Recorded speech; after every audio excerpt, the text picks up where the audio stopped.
Ay, good morning. Isang pinagpalang umaga na naman mula sa ating Panginoon. At bibisitahin ko na naman ang mga alaga natin sa umagang ito. Marami na naman po mga ipot. As usual, lilinisin po muli. At yung mga tuyong ipot na yan ay maaari maging pataba ng ating mga halaman, mga pananim.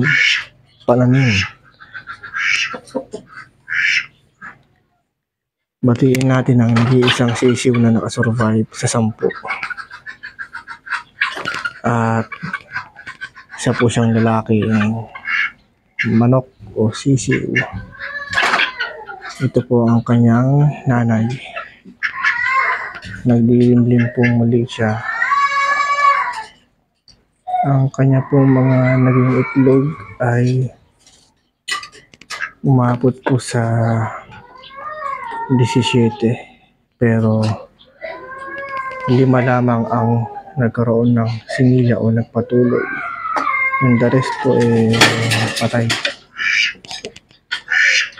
Ito po ang ating mga alaga. Meron po tayong pato at itik. Ayan po yung kanilang mga anak na crossbreed na. Patik na ang tawagin. Meron din po tayong panibago na lilimlim. Ayun. Pero yung nililimliman niya po ay itlog nitong pato. Kasi dyan po siya unang nangitlog. Kaso lang, ito namang pato dyan din po nangitlog. Inihiwalay ko na po yung mga itlog niya. Ito. Yan. Kaso lang, doon pa rin siya naglilimlim. Kaya, ayun, itlog ng pato yung nililiman niya. Meron din po pala itong isa na bugad. Ito naman po yung may-ari.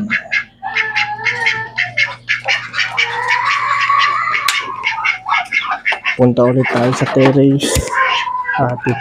Magtitingin tayo kung may bulaklak na ulit yung blue turnip para pang tsaa, pang almusal po natin.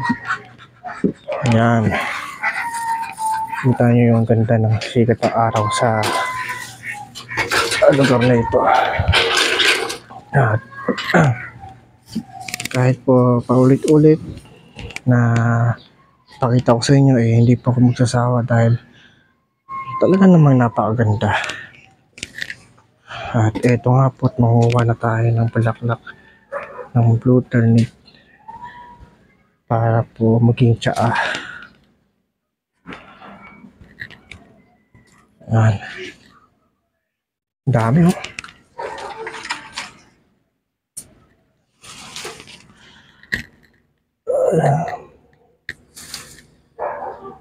Kaya patuloy ko po kayong ini-encourage na magtanim nga po ng ganitong klaseng halaman. Kasi napaka-useful at healthy po sa ating kalusugan. Ang lago po ng ating mga oregano. Nagsigapang na sila. Minsan ginagamit ko rin po itong pagkain ng mga alaga. Kinukuha ko yung mga tatabang dahon. Tapos tinatadtad ko, hinahalo ko sa feeds. Ayan. Mamaya mag-harvest din ako ng talong kasi bahala kong pakbet. Yeah. Uy, sayang isa, nahulog.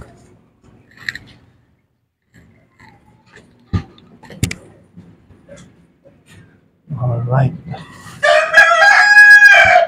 Mag-aalmusal muna kami bago maglinis. Habang nangunguha po ako ng bulaklak nito sabay na rin po naaarawan ako. Yun na po at nagpapaaraw na po muli tayo. Ang dami. Praise the Lord.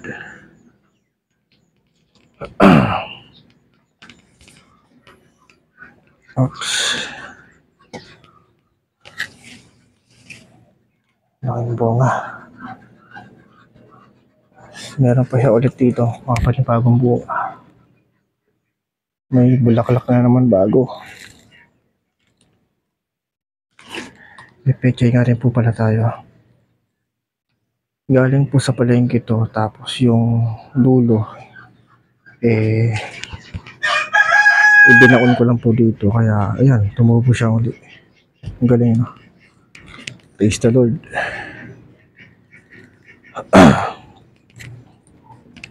Gustahin natin to. Uy, ano nga kaya to? Sana nga pipino nga siya. Tapos may bunga po nga po ang ating bell pepper. Nagsitubo na tong mga kangkong. Okay, para ulit tayo.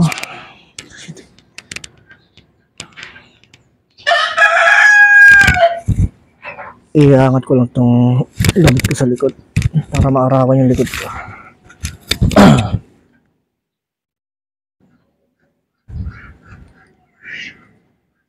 Medyo mataas na yung araw. Late na naman kasi nagising eh. Alas 8 na.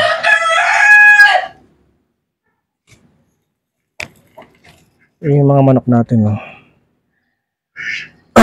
Alam niyo po ba na kompleto rin tayo sa rekado pag nagtinola tayo? Dahil meron po tayong luya. Mayroon tayong tanglad. Sili, mga sili. May sibuyas din po tayo. At bawang. Siyempre, papaya. At meron din po tayong malunggay.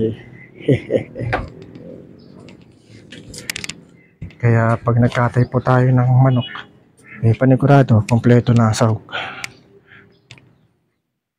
Muli, magandang umaga, City Farm. God bless you all. Bye-bye.